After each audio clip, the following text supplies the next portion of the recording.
होती थी, फिर मैसेजेस हो जाते थे और बाद में टेलीफोन हो जाते हैं, तो खत लिखने की नौयत नहीं है। 10% लोग God forgive them for they know not, Allah उनको माफ़ करे, हम भी उनको माफ़ करें। आपको जो गाड़ियाँ बड़ी हुई नज़र आ रही हैं, 12-12, 20-20 साल पुरानी गाड़ियाँ हैं, और जो अब नई गाड़ियों में हम चल रहे हैं, ये सब दोस्तों की इनायतें हैं। आज की दुनिया बड़ी बेवफा है। जेल के दिनों में कई दोस्तों ने आंखें तो फेर ली होंगी। मैं आपसे अर्ज़ करूं, आज की दुनिया में भी वफा है। मैं हर चीज़ को पॉजिटिव लाइट में देखता हूं। मैं ऑप्टिमिस्ट हूं, पेसिमिस्ट नहीं हूं। उसको तो, उस हाथ को तो देखो जिसने तुम्हारा साथ दिया। इसको क्यों देखते हो जो छोड़ गए? 90% तो लोग मेरे साथ खड़े हैं ना यार, पीपल्स पार्टी के साथ खड़े हैं, उनको मैंडेट भी देते हैं, उनका साथ भी देते हैं। तो अच्छी सोच रखो। 10% लोग God forgive them for they know not, Allah उनको माफ़ करे, हम भी उनको माफ़ करें, वो भी हमें माफ़ करें। हमसे गलती हो गई हमारे चॉइस करने में, ये हमारी गलती। जेल के दिनों में बीबी से कैसे राब्ता रखते थे? खत किताबत का तो ज़माना ही नहीं रहा ना।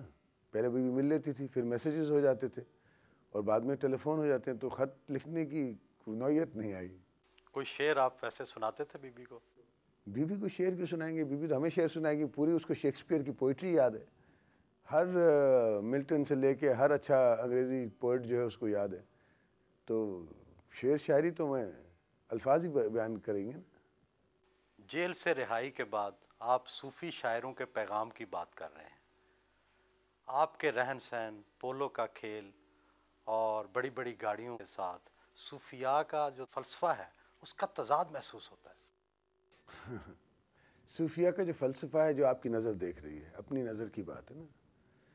को गदागर जो है वो सिर्फ सूफियत पे अमर नहीं रखता।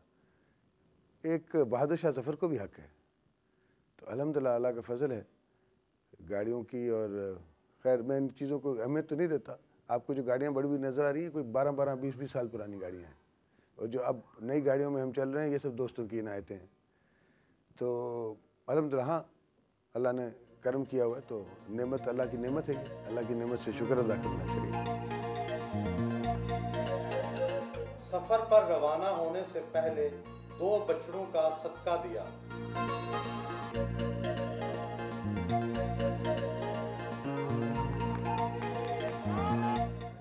बिलावल हाउस के अंदर और बाहर शदीद रश था।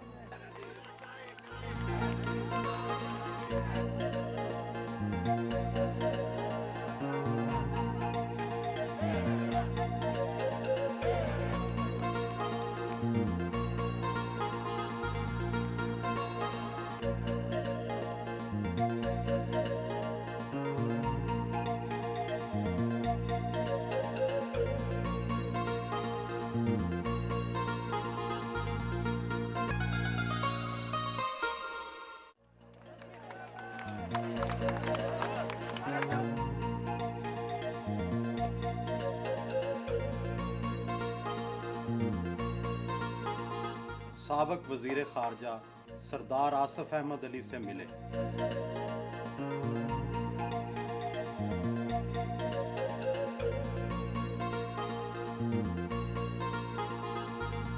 उनकी बहन और जिली नाज़म नवाब शाह, फरियाल तालपुर और भांजी भी उनके साथ साथ थी।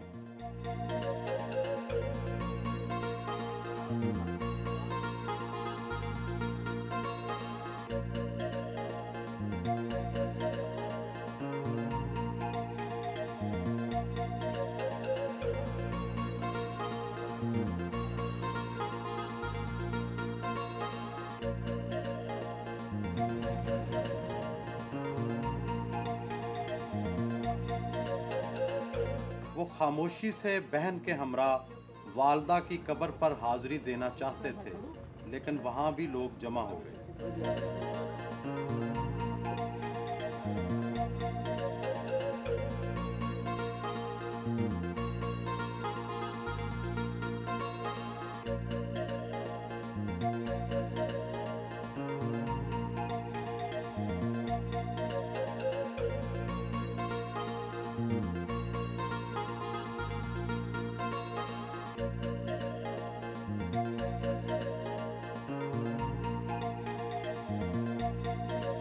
वालदा के मज़ार के डिज़ाइन का जायज़ा लिया।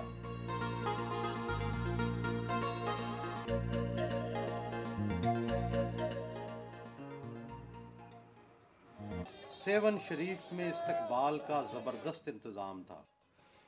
पहली बात तो लाल साईं ने और सखी दरबार ने मुझे बड़ी इज़्ज़त दी, मुझे वो मुकाम दिया, मुझे वो इज़्ज़त दी जो कम दोस्तों को इस ज़िंदगी में मेरा ख्याल है मिली है और मिलेगी।